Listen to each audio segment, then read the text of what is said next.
السلام عليكم ورحمة الله وبركاته. أهلا وسهلا بكم في قناة المهندس للصيانة.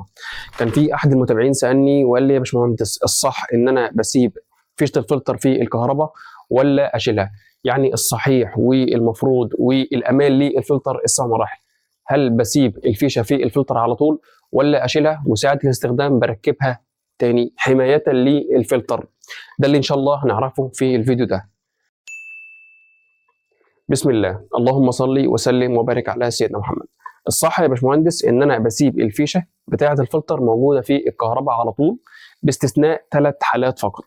الحاله رقم 1 ان انا هسيب الشقه لمده اكتر من اسبوع او 10 ايام ومسافر، فالطبيعي للفلتر ان انا بشيل الفيشه علشان خاطر ده بيكون حمايه للفلتر.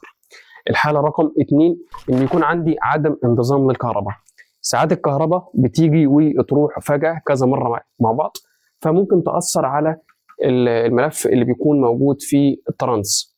ساعات الكهرباء ممكن تيجي عالية أو تيجي قليلة، فممكن تأثر على الملف اللي موجود في الترانس، فبرضه في الحالة دي أنا بشيل الفيشة من الكهرباء.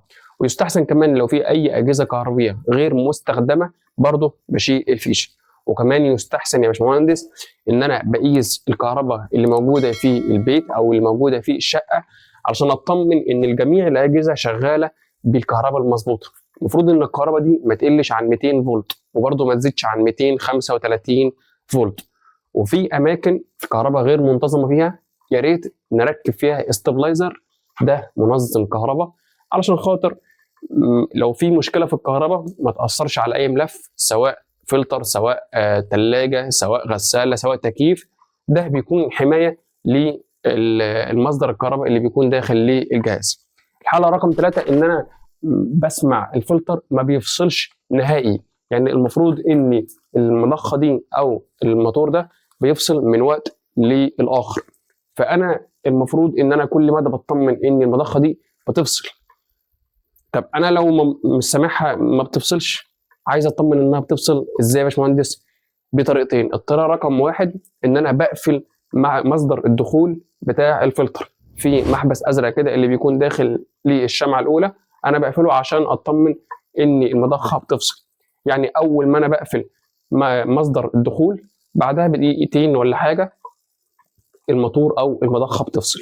دي الحاله رقم 1. الحاله رقم 2 ان انا باجي على الخزان او البالونه، المحبس الازرق اللي بيكون متركب من فوق، بقفله ناحيه اليمين كده عكس اتجاه الخرطوم. المفروض ان انا بعد ما اقفل المحبس ده بعدها ب5 دقائق ب10 دقائق كده المضخه ديت بتفصل عن طريق حساس الهواش.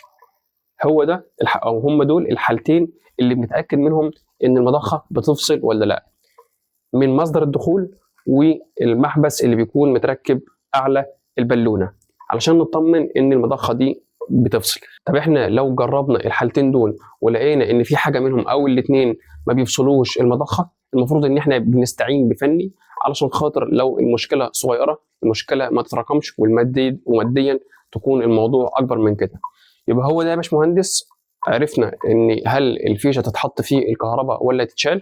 لا، الفيشه تتحط عادي لو احنا بنسمع ان الموتور بيفصل، لو احنا مفيش مشكله عندنا في الكهرباء، لو احنا موجودين في الشقه. وده كان الفيديو بتاعنا النهارده، واتمنى ان يعجبكم. ولو في حد عنده مشكله في الفلتر بتاعه يكتبها لنا في التعليقات وان شاء الله نجاوب عليه. والسلام عليكم ورحمه الله وبركاته.